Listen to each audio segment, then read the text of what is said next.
Everyone who took a biology class learned that chimpanzees share 98.7% of their DNA with humans. That number gets repeated so often, it starts to feel like a complete answer. A fact you can file away. Scientists, though, kept looking. The percentage came from early genome comparisons that measured overall similarity between two species. What came later was a different kind of study. A comparison of every primate species on Earth, run against human DNA, not as a single percentage, but gene by gene, category by category, looking at which specific parts of the genome were close and which were distant. When the full picture came back, the 98.7% didn't change. But what it meant did. The scope of the comparison was larger than most people realize. There are roughly 500 primate species alive today, ranging from the great apes down through hundreds of monkey species to small nocturnal prosimians that most people wouldn't recognize as primates at all. Each one has a full genome. Each genome can be mapped and measured against human DNA at every position. The study that produced the most comprehensive version of this comparison didn't just pick the obvious candidates.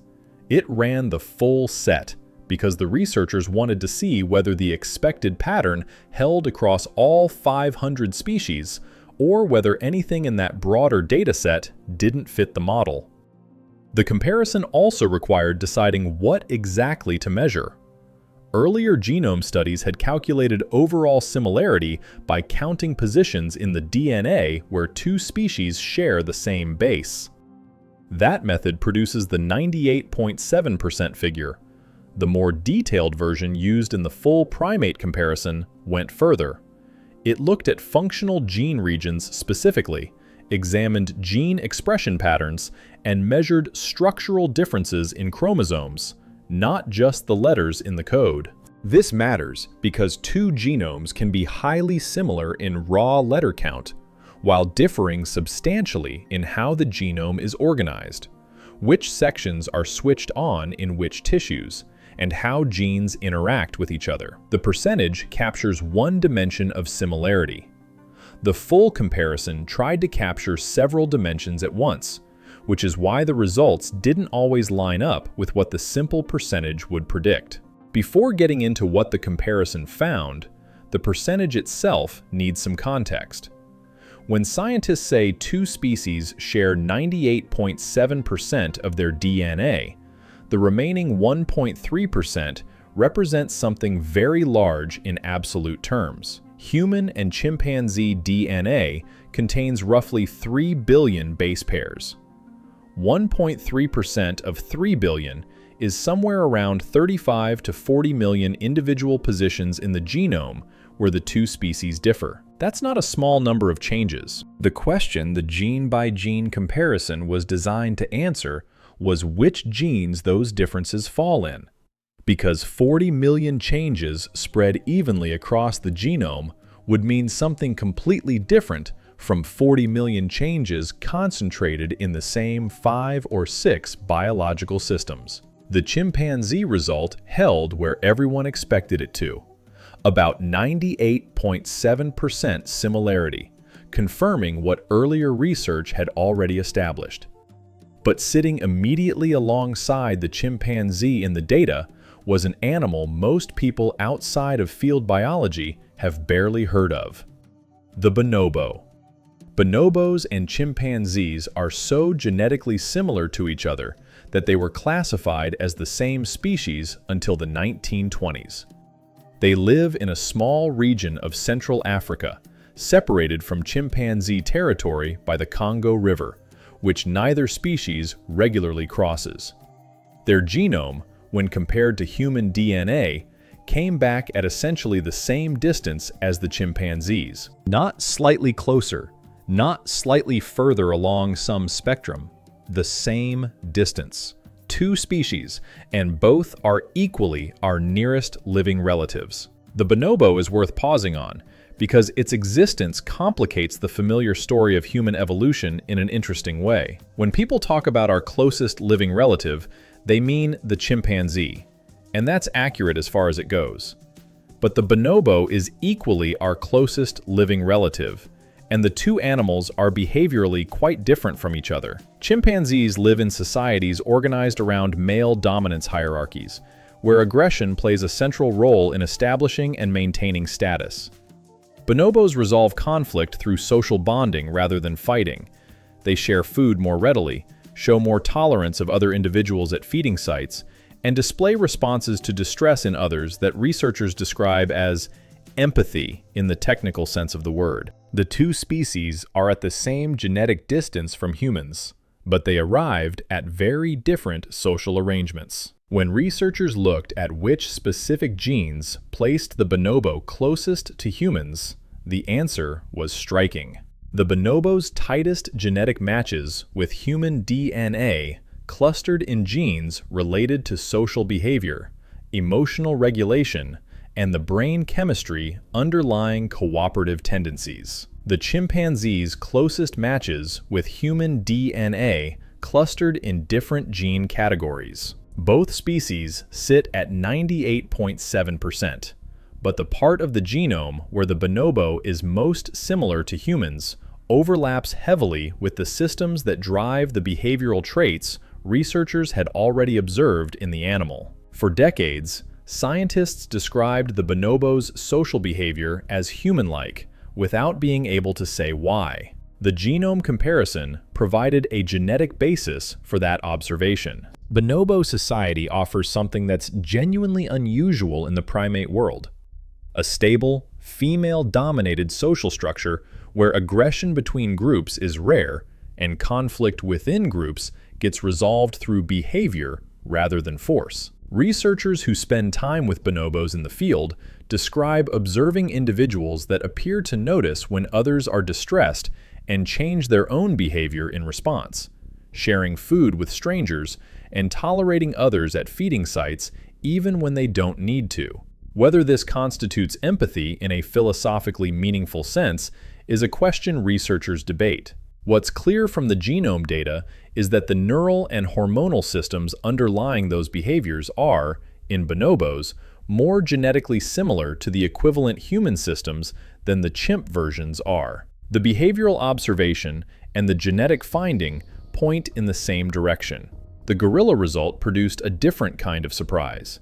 Gorillas sit further from humans in overall genetic distance, around 98.3%, with the split from the human lineage happening roughly 10 million years ago, before the chimpanzee and bonobo lineage separated from ours.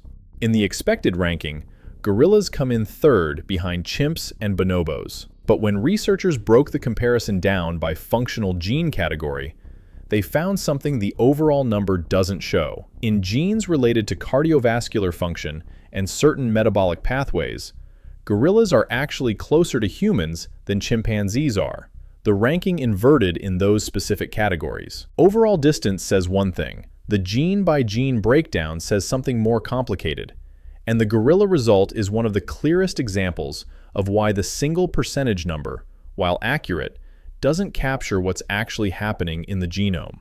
Orangutans, which sit further again from humans at around 96.9% similarity, produce their own unexpected data point. Researchers found that orangutans have the most structurally stable genome of any great ape, meaning their DNA has undergone the fewest large-scale rearrangements over evolutionary time. In terms of chromosomal structure, orangutans are in some respects closer to the ancestral primate genome than chimps or gorillas are. The comparison wasn't ranking animals by how much they resemble humans in any qualitative sense. It was mapping a landscape where different measurements produce different rankings, and where the familiar image of a single family tree with humans at one end and distant species at the other turns out to be a significant simplification. Looking at the broader data set across all 500 species also revealed how the familiar image of a straight line from distant primates to humans misrepresents the actual shape of primate evolution. The primate family tree is more like a bush than a line, with dozens of separate branches that diverged at different times and developed independently across millions of years. Some of those branches show convergence with the human lineage in ways the simple distance ranking doesn't capture. A species can sit far from humans in overall genetic distance and still share specific gene variants in particular functional categories. The full comparison made those overlaps visible in a way that earlier, simpler analyses hadn't, because it went looking for them across all 500 species, rather than focusing only on the handful of great ape species everyone already knew about. The genes that shifted most in the human lineage relative to the common ancestors shared with chimpanzees cluster around one central biological theme: how the brain develops. Not the brain's basic structure, which is similar across all primates and indeed across most mammals. The differences are in developmental timing, how long the brain takes to mature, when different regions of neural tissue grow, and in what sequence, how densely neural connections form during the early years of life. Human brains take longer to reach full development than any other primate's brain, by a large margin. A chimpanzee is cognitively mature within a few years of birth. Full human brain development continues into the mid-20s. That extended window of neural growth and reorganization is where most of what we recognize as distinctly human cognition gets built, and the genetic changes that extended that window show up clearly throughout the comparison data. The practical consequence of that extended developmental window is a long childhood during which an enormous amount of learning accumulates. Other primates have shorter developmental windows and reach independence faster. Humans spend more of their lifespan in a state where the brain is actively reorganizing itself based on experience, which creates the capacity to build more complex behavior on top of earlier stages of learning. The genetic changes that produce this weren't concentrated in a single region of the genome. They're distributed across dozens of regulatory sequences that each contribute a small adjustment to the overall developmental schedule. The comparison against other primates made those adjustments visible, because in chimps and gorillas, those same regulatory regions exist, but produce a shorter developmental timeline. Running the comparison across all 500 primate species produced findings that a study focused only on great apes would have missed entirely. Several primate lineages that are not closely related to humans developed convergent versions of certain cognitive genes completely independently. Capuchin monkeys in South America separated from the human lineage around 35 million years ago. Their overall genetic distance from humans is large, but in specific genes connected to brain development and the capacity for tool use, capuchins show mutations in the same locations that distinguish humans from chimpanzees. The mutations are not identical. They produce a weaker version of the same biological effect, but they appeared in an animal that arrived at tool use through a completely separate evolutionary path, with no shared history with the human lineage for tens of millions of years. Spider monkeys showed similar convergence in metabolic genes. Certain lemur species in Madagascar, despite sitting extremely far from humans on the primate family tree, showed unexpected overlaps in genes related to immune function. Across the full 500 species dataset, the pattern that emerged was one of repeated independent evolution pushing different primate lineages towards similar genetic solutions. The features that appear most prominently in humans didn't emerge once in one lineage. The underlying genetic raw material for them was spread across the primate family tree and developed partially in multiple places. What humans have is a particular concentration and amplification of changes that, in smaller forms, exist scattered across dozens of other species. When researchers processed the full comparison and tried to isolate the genetic changes most responsible for distinctly human cognition, the list was smaller than expected. Many traits that seem uniquely human, including planning, cooperation, and the use of objects as tools, have partial genetic correlates in other primate species. The genes weren't invented from scratch in the human lineage. They were present in ancestral primate genomes in earlier, less developed forms. And what evolved in humans was a particular set of modifications to genes that already existed. Some of those same modifications evolved independently in other lineages that arrived at similar behavioral outcomes through their own separate paths. The comparison didn't find a set of uniquely human genes. It found a uniquely human combination of modifications to genes shared across the entire primate order. One aspect of the comparison that drew particular attention was what it revealed about language. The capacity for language has long been treated as the sharpest dividing line between humans and other primates. Chimps can be taught sign language to a limited degree.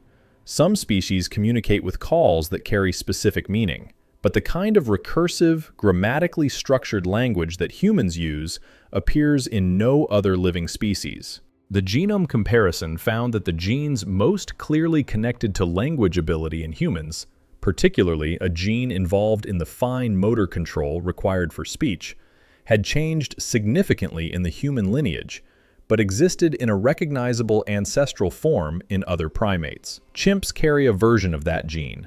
It functions differently. The comparison showed the change, when it happened, and roughly how large the effect was, which adds a genetic timeline to a capacity that previously seemed to appear with no clear evolutionary precursor. The comparison also allowed researchers to sketch the most detailed reconstruction yet of what the common ancestor of humans and chimpanzees probably looked like genetically. By running the comparison backward through the data, measuring which variants are shared and which appeared later in each lineage, the team could estimate the ancestral genome's probable structure. What emerged was a genome closer to a modern chimpanzee than to a modern human, which tells you something about which lineage changed more over the 6 to 8 million years since the split. Humans diverged from that ancestor much more rapidly in terms of functional genetic change than chimpanzees did. The chimpanzee genome today is closer to what both species started from.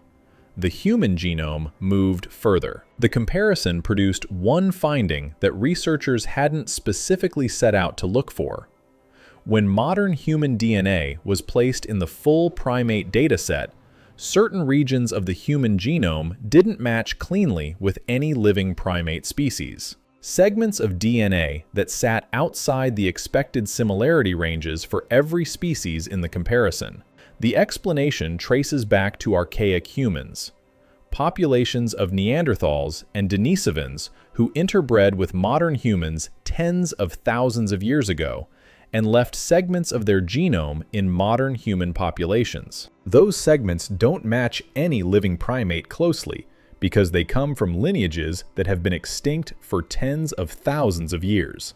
Their genomes had time to diverge from the shared ancestor before the interbreeding happened, and the resulting DNA doesn't fit the modern primate template. The primate comparison inadvertently mapped the presence of those extinct populations still carried in living human DNA. Modern humans outside of Africa carry roughly 1 to 4% Neanderthal DNA. People from parts of Oceania and South Asia carry an additional layer of Denisovan DNA on top of that. These percentages are small enough that they don't show up in a general genetic similarity calculation, which is why the primate comparison had to look specifically for regions of the human genome that didn't fit the expected primate pattern before the archaic contribution became visible. The finding underlines something the full primate comparison kept returning to.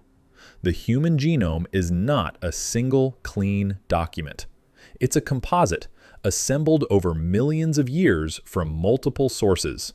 And when you compare it against 500 other primate genomes simultaneously, the layers become visible in ways they wouldn't be otherwise. The Denisovan contribution is particularly striking in the context of a comparison against all living primates. Denisovan DNA, found primarily in populations from South and Southeast Asia and among indigenous Australians, includes segments that are more distantly related to modern human and chimpanzee DNA than would be expected from a species that existed only tens of thousands of years ago. Some researchers have suggested this indicates the Denisovans themselves had absorbed DNA from an even earlier archaic population that interbred with them before they interbred with modern humans. The primate comparison couldn't resolve that question definitively, but it flagged the regions of human DNA where the signal doesn't fit the expected primate pattern, pointing toward a history of human population mixing that the 98.7% number gives no indication of. What the full comparison produced, across 500 species and billions of base pairs, was a picture of continuity rather than a sharp boundary. The genetic distance between a human and a chimpanzee is real. The biological differences are substantial. But the comparison showed that those differences built up gradually through changes distributed across hundreds of genes, touching the same biological systems that other primate lineages were also modifying through their own separate evolutionary paths. No single gene makes a human. No single mutation marks the point where the family tree splits cleanly into us and everything else. The line is there, and the comparison located it. But the more carefully scientists looked at every primate's DNA against human DNA, the more that line looked like a region rather than a boundary. A zone where the differences accumulate gradually rather than a clear edge where one kind of animal ends and another begins.